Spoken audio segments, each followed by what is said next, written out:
Hi, folks. Welcome to Thursday's edition of the iWrite Radio podcast, stroke videocast. I've got Jimmy Hutton back. Ray! Afternoon. And Hi there, Jimmy. Stewart Lockhead's here. Hi there, Norry. And I'm Norry Stewart. We're going to cover, deep breath, the press conference. Brewers' last show. Judith McKinnon lying to the now to be called, apparently, by certain wing of the Yes movement, the Nicola Sturgeon Inquiry as opposed to the Salmond Inquiry at Holyrood. We're going to talk some shite about sewage. And I've completely forgotten there's something else. What is it? Oh, Corbyn. Jeremy Corbyn starting his own party, probably. So, well, let's kick off with the presser. Well, it wasn't the presser. Sorry, it was FMQs, First Minister's questions. Now, I left First Minister's questions at 1:30, which was essentially an hour and 10 minutes into You just missed the best question from the cheap seats. Well, you get your chance in a minute. But That's all I've got to say. What struck me about today was the huge amount of information that the First Minister has to have at her fingertips for this. I mean, just the breadth of questions on different subjects she had to cover, and it was mostly coronavirus. Obviously, Ruth, the Baroness Davidson, kicked off with yesterday's report. Because obviously, with it not having the result they wanted, they want another investigation. And they'll want an investigation until the Scottish Government is vilified, no doubt. Jimmy, you get first bite, seeing as we only seen you. Yeah, well, I'll try not to swear, but the actual questions, I thought Ruth Davidson was a disgrace. I mean, we all know she's a boot. We all know she's a horrific person. But she was wrapping herself in shrouds today. I thought all the opposition, actually, they were, it seems to be a tactic now to hang every single death around Nicola's neck. But Ruth in particular, naming people, and one who's lost his 88-year-old man was calling for an immediate public inquiry. You'll forgive me, but if you've lost your 88-year-old man, that makes you no more an expert upon COVID than I. And it certainly puts you in no position to call for an immediate public inquiry when people that are actually in this at the moment and within the eye of the storm are saying that it would be ridiculously stupid to start a public inquiry right now when we're just right in the middle of things. But I thought Ruth was awful, and fair play to Patrick Harvey. I mean, his second question lasted about 5 minutes. That must be the longest speech I've ever heard as a question at Holyrood. I think Ruth could have basically cut that down to one question and simply said, Jimmy Bloggs, who lost his mother, wants an answer that you are responsible for his mother's death. I think that would have summed up the whole line of her questioning. Yeah, and he'll not be happy until you're hung for it. It's noticeable just how many decisions were taken back then with the full support of the opposition. And now they're running away from all those positions. In hindsight, they're saying, no, that was your decision. You've done this, you've done that. With Jackson Carlos specifically saying that bed blocking was the problem. Get all these folk back into their care homes. That's what he was calling for. Stuart. I think the bed blocking, given that the issue of bed blocking had been going on for years and years and years, and the First Minister had been Health Minister, she must have been expecting to be told by the clinicians to move people into care homes. Well, exactly, Stuart. It was the clinicians that were driving this. They were the ones that were saying, look, if we do not get capacity and ICU capacity up, there's going to be an issue here because of what's happening in Italy and what's happening in France and Spain. We need more capacity, and the only way to get more capacity was to transfer people out of hospital and back into their care homes or home. I mean, the other side to this is that is conveniently just swept under the carpet by the opposition parties. Is A, that it's a clinical decision. The government has no input into when patients get moved on from hospital. B, some people just want to go home to die. And if your home's a care home, you know, I mean, this is something I think about these days, guys. Exactly. Where do you want to shuffle off your mortal coil? There's also bits that this report hinted at yesterday, but didn't quite. Well, it came out and said it, but it was far more likely that huge care homes, and let's be honest, the huge care homes are far more likely to be privately owned and privately run.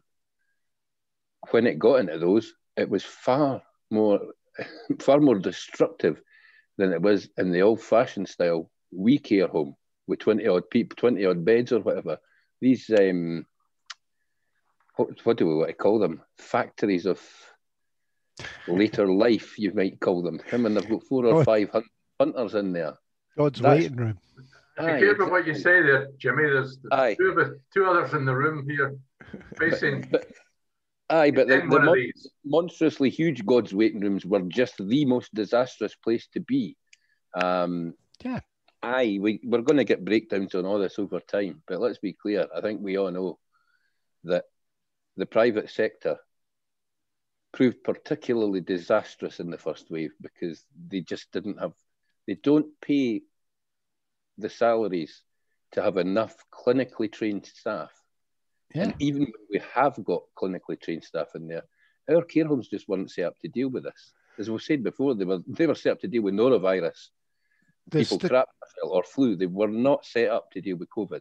The statistic I want to see is a direct comparison between private care homes and the council homes. Mm-hmm. I want to see if one was better than the other. Yeah, I'd like to see that stat as well, but I think and nobody's asking for it. I think they'll hold off on publishing that stat because if it's anything like what we think it is, then it creates a massive row, doesn't it? Sure. Can I just mention a couple of slightly different angles? I'm beginning to see what I thought Ruth Davidson, in particular today, but not for the first time since she came back to the front seat in the chamber, she's much calmer than she used to be. It's as though she's been rehearsing for her future role. And on the other side, sorry? She's definitely getting instruction for London, mate, because that bulldog licking the piss off a nettle face hasn't been in evidence for about 4 or 5 weeks now. That's exactly my point. And sticking with emotions, the First Minister, she really did go out of her way. I am not carefully choosing my words. I am sorry for all my errors. And then even Willie Rennie. That was an answer to Willie Rennie, wasn't it? And yes, and that was simply summing up what her kind of whole approach. She wasn't getting angry about it, but you got to remember first a couple of weeks ago, the last time we saw her on FMQs, she was getting quite angry about the question. I think she was. I think when Willie Rennie first started, she was pretty exasperated. You could see it in her face, but she didn't want to let that. She didn't want to let Willie get to her. End of the day, I think Willie Rennie was a bit taken aback when she was quite so open. I don't think he was trying to get to her today, I think, because he did say it, but he did, in a sense he did, because he said he didn't want emotion. I've got a question for you guys. Do you think that leaders of the opposition parties ever listen to a word she says at the press conferences or in FMQs? I think they listen to about the first 2 minutes and then they make up their mind what she's going to say. Because, well, I mean, if there's one thing she hasn't been short of, it's apologies. Somebody shouted at her from the Tory benches in the middle of, I forget, it doesn't matter whose question it was. It was Patrick Harvey's, And she apologised because she didn't hear all of Patrick Harvey's question. And I mean, you would have thought the presiding officer would have dealt with that. I think everybody's at the position now where they're sick of asking the same questions. Not because they don't get answers, because they only ask questions that look to damage, not inform. That's the reality of it. It's political in there, and it is political. And as I said yesterday, this 5 levels, it's going to get even more stupid. You're going to get even more Tory. Jimmy Smith has had to shut his beer selling cafe in wherever. And I spoke to him yesterday, and his whole family are going to starve to death. What are you going to do about it? I'm glad we didn't actually go into the details of that today, because they'll be all over the papers tomorrow anyway. Yeah. I want to just touch on it. I think we're getting screwed. I think Edinburgh and East Lothian have been screwed by being put in Tier 3. The numbers don't justify it. The only reason she's doing it is because she knows that people from Lanarkshire and Glasgow would be apoplectic if things were done differently in Edinburgh. Well, their numbers it seems quite likely East Lothian, she said, might be put down into Tier. Yeah, Stuart, warm words telling you that you might get in a fortnight and a half, you might be back into Tier 2 are nae use to East Lothian. East Lothian businesses are getting shut because people in Lanarkshire can't behave themselves. Well, I'm prepared to accept on the historical evidence that she's being cautious. Yeah, I noticed that she mentioned that a couple of times today, deliberately cautious, but the fact that we're switching from one regime of restrictions to another regime of restrictions, it doesn't sit kindly with me. We changed restrictions a couple of weeks ago. She never spoke about being deliberately cautious then. I just think that's a bit of spin that somebody in the back room's come out with. She did. She did. Specifically in Edinburgh's case, she said that this was a precaution because they felt Edinburgh was moving to where Glasgow was. But it wasn't. Take a look at the numbers. Edinburgh's fighting because the students were busily partying.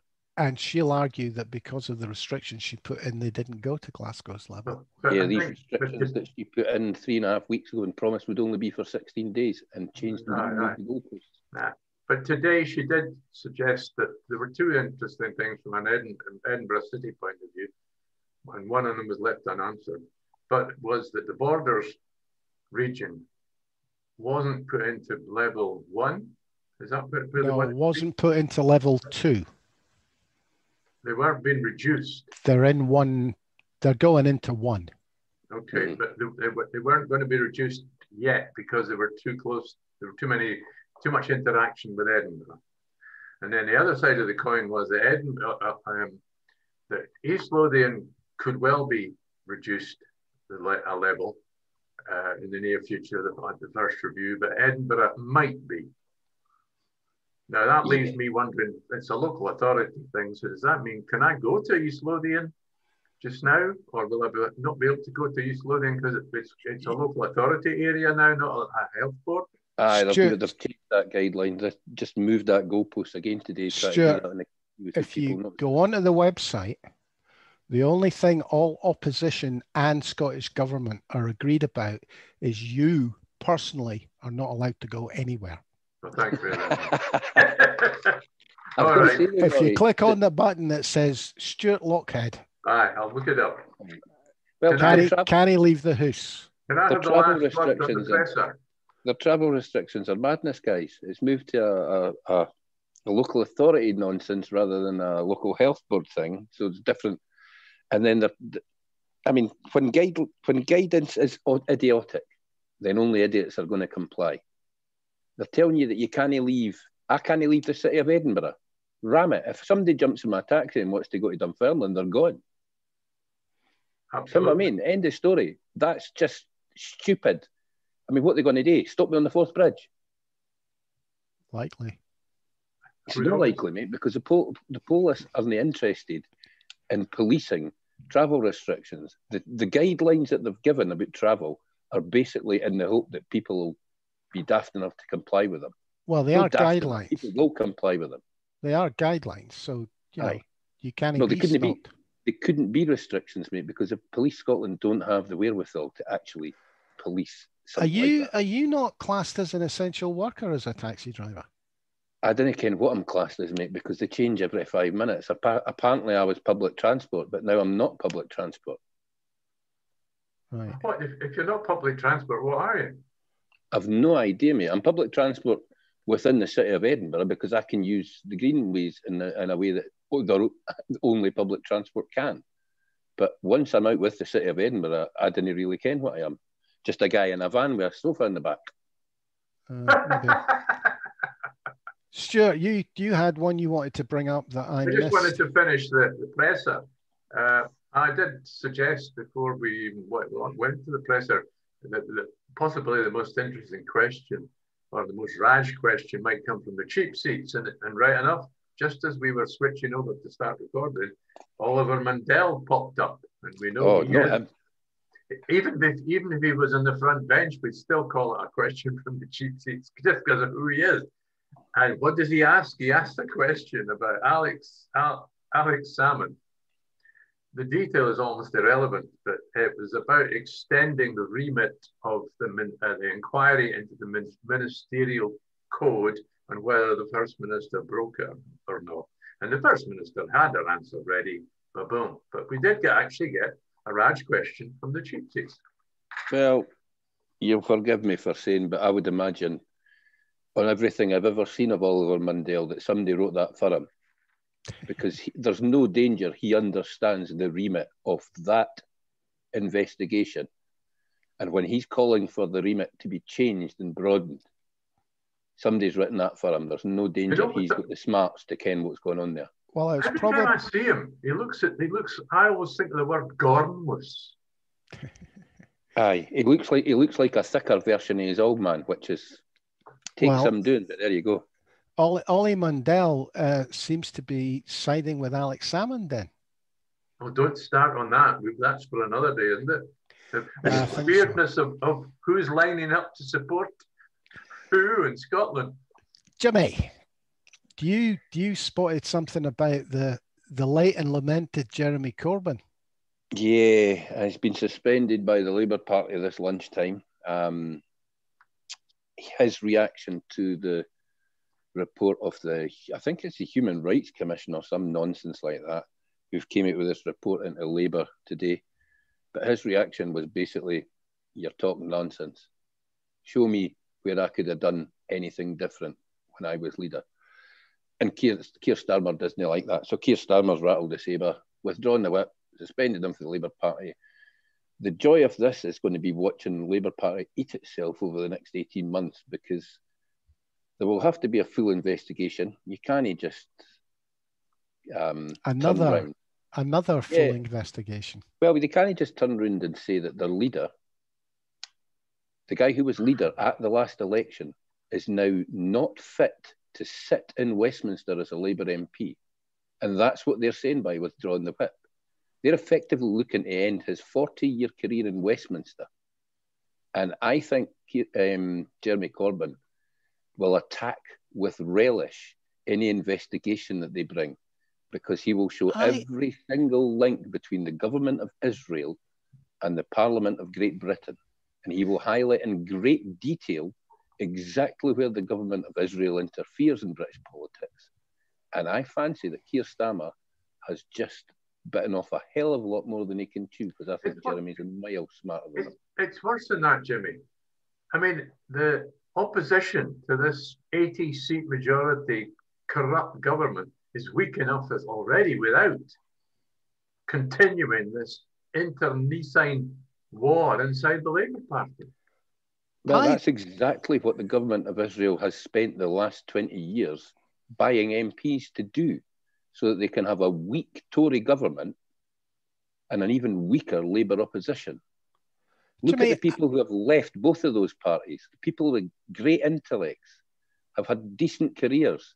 They've left, they've been pushed out by the extremists who are the only people getting funding in this country at the moment.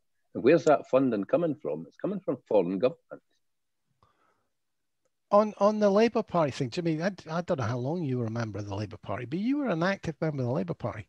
Did you see any anti-Semitism in the Labour Party? No, mate, absolutely not. I'll tell you, it's a long, long time since I was in the Labour Party, mate, but what you had then, there was obviously great support for the Palestinian cause. That these days, support for the Palestinian cause, it's difficult to voice that without somebody accusing you of being an anti-Semite. You know?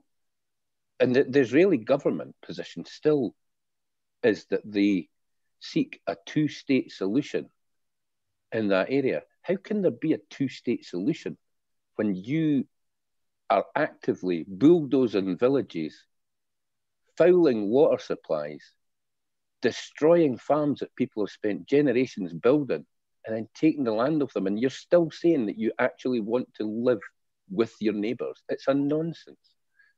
But no, there was no anti-Semitism in Scottish Labour that I saw, mate. There was, back in the day, you still had the issue in Scottish Labour where it was kind of run from Glasgow, and it was seen by some within Scottish Labour as almost a Catholic party.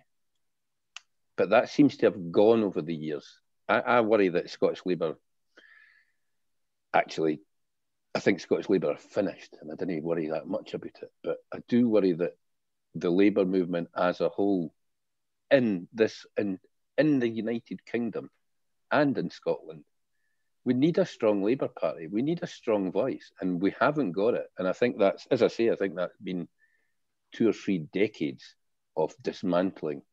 And let's be honest, mate, when it comes to politics, money is everything. Money is power in politics. If they're funding candidates, if they're funding pressure groups, if they're funding think tanks, that's how you win, mate. Because the think tank gets their candidate put into place. You know what I mean? I worry that some of these, when you look at somebody like a Jim Murphy. Now, Jim Murphy was a clever guy. He was an ass, but he was a clever guy. But he was absolutely bought and sold. He was owned completely by that right-wing think tank that he's still a member of now.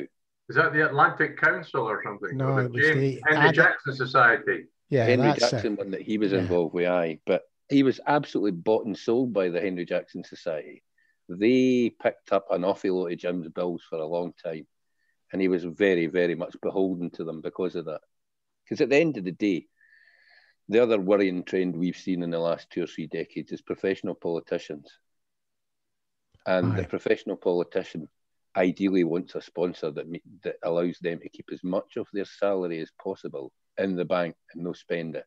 If they can get away with banking that 80 grand for 5 years of a parliamentary term, just get by sponsorship, then they're happy. It's security. It means that if they don't get re-elected, they're guaranteed a well-paid job outside Parliament. Yeah, and unfortunately, it's a thing that's spreading up here when you look at it. But I know people really didn't want to accept what's been said by the likes of Stu Campbell and that. But for every nugget of gold that he unearths, he doesn't unearth a few nuggets of Tolley as well. But you've got to look at some of these people who've lost elections in Scotland and just went straight into 50, 60 grand a year jobs working for the party or working for, shall we say, groups influenced by the party. And it's no good. I'd love it. Go back to the days where you got posties and milkmen and bloody, as well as bankers gone into Parliament, gone into politics. You know what I mean? When's the last time you seen a postman or a bloody shipyard worker standing up in Holyrood making a speech? There used to be a career path for people from working class people to make their way into politics, but that seems to have vanished. Oh, mate, if you've not got a degree and done a couple of years spadding, you have no chance of becoming a candidate anywhere in this land anymore. It's unfortunately beginning to look like that for the SNP as well. Stewart. A quick word about the Brewer show yesterday. I'll not keep you. It was his final show. The John Curtis popped up, and James Cusick, who normally he's been around for quite a while. He was a lobby correspondent down at Westminster. Fell out with him, and then they threw him out. They barred him from being a lobby correspondent. But he reports for Open Democracy, so he's in theory one of the good guys. He revealed in the course of Brewer. Curtis and 2 or 3 others, they were all saying, paying their tribute to Gordon Brewer because it was his last show. He's a nice guy, actually. The guy, I actually know him, so he's a nice guy. I don't have to agree with his politics. Anyway, but we discovered, James Cusick was telling us about, the stooshy about Gove hiring people to attack, as attack dogs was the expression that I've come across, about Scottish independence. They're not happy about it. And the initial story we had recently was, it's this 58% vote poll that frightened Gove into hiring these people. Anyway, James Cusick was saying, no, this plan's been around since June. They actually interviewed people for these jobs in June, and they actually sent letters out offering jobs to people. But there's these people were meant to be working inside number 10, but it's all been frozen for now because there's been a huge row, apparently, because the civil service say you're hiring people to do a political job because they're going to be attack dogs attacking the Scottish government and the SNP. So there's a row. They were being hired. They were being hired as civil servants then. Yeah, they were getting jobs as civil servants. So what James Cusick was saying, well, they've been told they're not going to get hired as civil servants now with pensions and all the rest of it, but they might get hired as contractors. They won't be hired as SPADs. Apparently, being a SPAD is not good enough. They might get hired as contractors. Well, SPADs are technically civil servants. That'll be fun though, because surely your first line of attack on any of them is, who do you work for? What department do you work for? Are you a contractor? Are you fully employed by the government? You just rip into every single piece of propaganda, as I would call it. But whatever they produce, rip into it, absolutely rip into any credibility that it has by pointing out who these people are and who they work for. Because effectively, if they can't be employed as civil servants or SPADs, they're going to have to be employed in some way as employees of the Conservative Party. Bill, well, I'll write to the BBC, Jimmy, and point that out to them.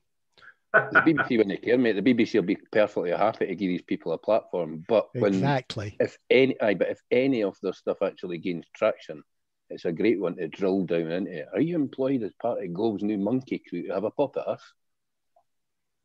True. And I suppose kind of the last thing we were going to talk about was Judith McKinnon, who was up in front of the inquiry into the running of the civil service investigation into Alex Salmond. Technically, she wasn't there. She was invisible.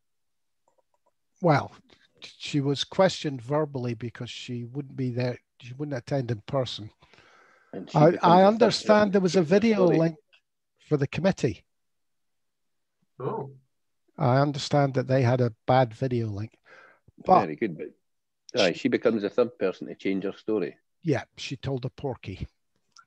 She was asked if by Bailey, who continues to impress, but she was asked by Bailey if she had told any of the complainants not to worry because she'd be in charge of the inquiry. She categorically said no, only to go home and discover an email where she had, be kind to her, hinted to one of the complainants that it was likely she would be the one that would be dealing with it. Yeah, I read her email. I also read the email, a report of the conversation that Nicola Richards had with the other complainant. They were quite clear to those complainants that Judith McKinnon was going to be in charge of that investigation. They're just now twitchy because they've been caught being clear about that. So that's 3 liars so far been found out. Which makes, because it's 3 round the civil service side of this, I'm beginning to believe there might be the conspiracy. And if it's within the civil service, I believe that makes it even more dangerous. Norry, that's 3 very, very senior civil servants who've made what we would call pretty basic errors and compounded those errors by trying to cover them up. I'm not disagreeing with that, Jimmy. It's certainly remarkably piss poor performance from people who are paid a hell of a lot of money. I mean, let's be honest, Judith McKinnon's known 25 grand a year, mate. No, but the kind of point I'm making is the centre of the conspiracy looks to be round Evans. Yes. At the moment, I wouldn't be surprised if there's a crack in the wall round them and a bit of the Scottish government leaks into that particular sewer. Well, but it's all pointing at them at the moment, in my opinion. Aye, mate. It's unfortunate that there are still some major reporting restrictions where you can't name names of people that were involved, because not that I would like to name names. I think it's just unfortunate that some of those names haven't come out yet, because that might just galvanise the next stage in this. And the next stage has got to be an absolute full disclosure of all information. I think dripping it out and desperately try to hang on to wee bits that might incriminate you are disastrous for the party, they're disastrous for the government, and they're pretty much disastrous for Alex Salmond, because how long's his name been getting dragged through the mud now? Fair play, he's kept pretty silent, really. Come on, I mean, but how long has his name been getting dragged through the mud, and how long are they going to get away with dragging it through? Yeah, those Scottish government documents that were made public that had been suppressed after Salmond won his case doesn't look like good reading for Alex Salmond. No. Sorry, what was that you said now? The last bit. Sorry? Alex Salmond, there are two documents that there were 5 documents that were what they were called reduced in illegal terms, but which meant they were proved to be unlawful, and therefore they shouldn't be made public. And yet John Swinney apparently made 2 of them public. Is threatening to make 2 of them public, even though he wants to go to court for that. And the argument is that that's the reason why Alex Salmond has asked for the remit to be widened to include. Again, I'm just a layman, guys, but if any of that documentation has come about because of a process that is unlawful, then for John Swinney to even threaten to publish it must in itself be unlawful. Surely.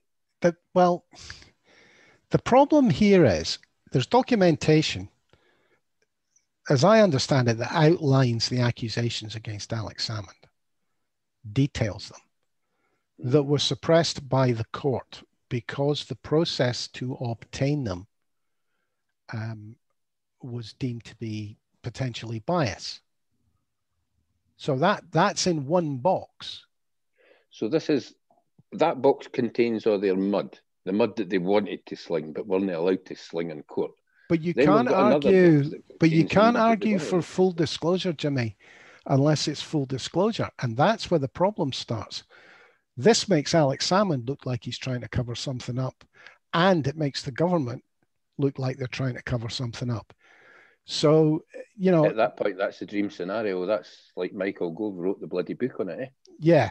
I think you're right there, Jimmy. That's the dream scenario. Spread the Tolly absolutely everywhere and then slide away with no Tolly on the hands yourself because you're the one that was flinging it. I mean, you could what if they get Alex Salmond gets the mud all public, Nicola Sturgeon has to stand down, Peter Morrell has to go, James Wolfe, the Lord Chancellor, is proved to be dodgy.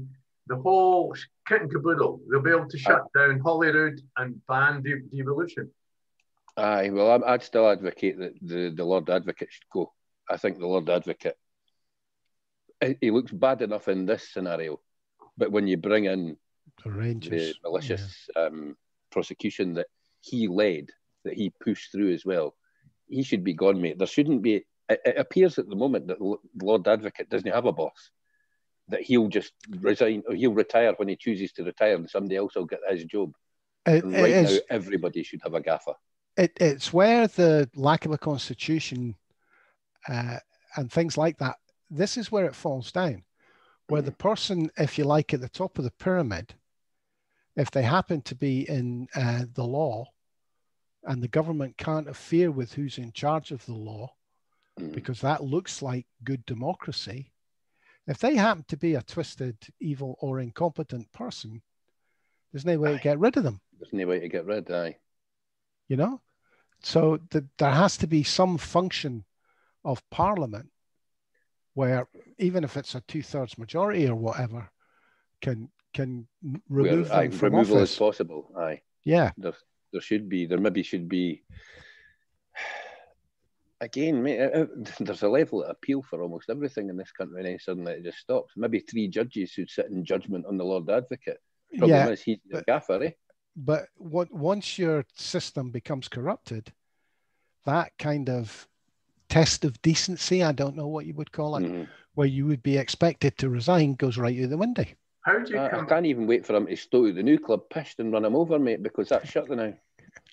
Stuart. I mean, how if you end up with a mafia state, a corrupt government, a corrupt country, and instead of laughing at South American banana republics, how do you get yourself back to some kind of quality? You go to night school and you learn to build barricades. Because that's the only way you do it, is a revolution. No, mate, you've seen what the people under the age of 30 are like in this country. If you built a barricade, it would be inundated with people trying to sing songs for Les Miserables. Because all they're interested in talent shows and shit like that. They'd all be up in the barricades going it. No, not happening, mate. I thought you were young enough to be woke, Jimmy. Give me a gun, I'll sit up at the top of Arthur's seat and I'll just take out politicians. Hey, that's British government training. Did they not train you not to shoot any of the elite? Is that not sort of, is there not a chip in your head? Mate, if there was a chip in my head, I've pickled it way, way long ago by now. I've got this vision of you sitting up there and your trigger finger not being able to move because your chips suddenly got warm. Nah, my trigger finger's been kept in perfect working order with the amount of tins of cider I've opened with over the last few months, mate. Well lubricated. Anything else then, guys? Was there something Not else? Today. If we've got time, I'd like to mention sewage. That's what it was, yes. Right, well, we had a report a long time ago that in Italy, which was the first European country to be hit by a big COVID outbreak, they actually were testing the sewage water, and they actually found that the first evidence of COVID was in Italy was actually in December. And I came across, there's a page in the UK government's website which talks about sewage, and they are actually been testing for it. There are 90 sites across the UK where they test the wastewater, and they've also been able to prove that COVID was in the UK in December before it was ever flagged up in China. Now that's fine. It seems like a good idea. Apparently, they use it to help their test and trace. They can, it's an early warning of an outbreak before any other data comes their way. The question that arises is, why aren't they talking about it? What else are they finding in the sewage water that they're not talking about? Why aren't they saying, oh, yes, well, we tested the sewage water in North Lanarkshire, and that's why we need to tell you you're going into level 3. Well, I mean, it looks like a sensible tool to use. I agree, it's a sensible tool. If it's why don't we hear about it? If it's a quicker way to identify a rise, and especially if it can identify a rise in non-symptomatic cases, it sounds like a great thing. Yeah, but if they're using that data in England to help test and trace, that means they're handing that data to Dildo Harding, and that's she's far more liable to sell the data to somebody than actually use it for any useful purpose. To our drug dealing friends who can then say not enough coke in East London. There's not enough coke getting punted in Nottinghamshire. Yes, of course, this was when we first heard about it years ago. Yes, they can tell which is the most popular drug in which city in Britain, can't they? I wonder if they can tell how you vote. Well, by the smell of your food. Donald They Trump didn't want to would. be testing the sewage water in Glasgow. The most popular drug there will be bloody Buckfast. Bucky, of course. Aye. Nothing wrong with a bit of Bucky. As I'm thinking, if Donald Trump had access to this, he'd shut down half the country. The other interesting one that I haven't heard anything else about was the sniffer dog one. Apparently they can train sniffer dogs to spot COVID. Aye. COVID carrying immigrants and the like. People visiting was the use. You know, I'm happy to be checked out for COVID, but I'm not so sure what to make the mistake of getting a drug dog tangled up with a COVID dog. But apparently they're being deployed in China, and they are starting to train them in the UK. Be handy for the taxi, Jimmy. Frankly, mate, if they're training dogs to do anything in the UK, it should be to attack dogs to take out Boris Johnson. Get rid. Will we call it a day at that then? I think possibly we should. Stuart, you said you would quite like to finish off with a wee video. A video. It's a good one. It's one that's been around a little while, a month maybe. Given that by this time next week, will we know who the next the president will be across the water? We might. It depends on whether they can get all the votes counted in time. Next Thursday's polling day, isn't it? Aye. It's a week today. It'll be Friday before we find out then. Well, we'll get the exit polls. Are we moving into the sort of situation with hanging chads again and all that stuff? Well, seriously, guys, I've been following the polls quite closely, and if it's close next week, I'll eat Norry's hat. Donald Trump is going to lose by about 8 to 10 points nationally, and he will lose about 38 of the 50 states. Okay. Well, will there be enough votes in those 38 states? Because remember, it's not like a real election. I saw the Electoral College, mate, but Texas is still in play. If the Republicans haven't won Texas a week out for polling day, they are not winning the election. I kind of tend to agree with you, but it's such a weird system. It's pretty messed up, aye. Somebody quoted the figures at me, and you don't need half the states to win. No. He lost by 3 million votes last time and still won. Yeah. 3 million's a lot of votes to lose by and win, isn't it? Well, the kind of thing I was thinking about was because of the number of postal votes, I don't know how they count them. I'm presuming they're like us and they only open them on the day. But that's twice as much work. I'm not so sure. I think they might already have opened them, mate. It's a very complicated system.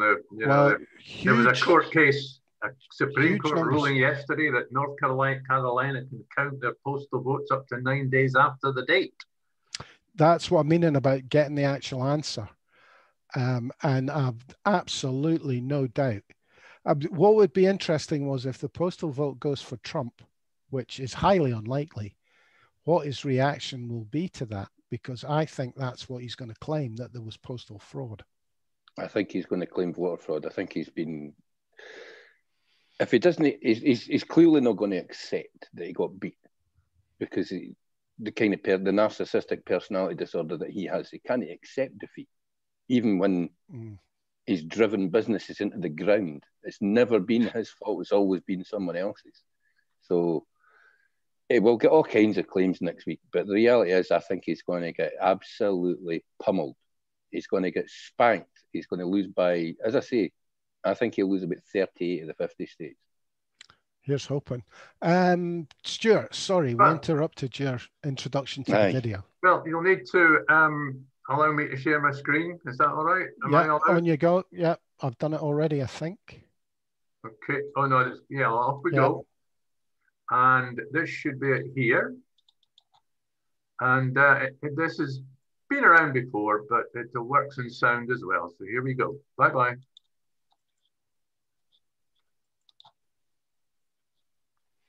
Just to say thanks for listening, folks. Have you got the sound on, Stuart?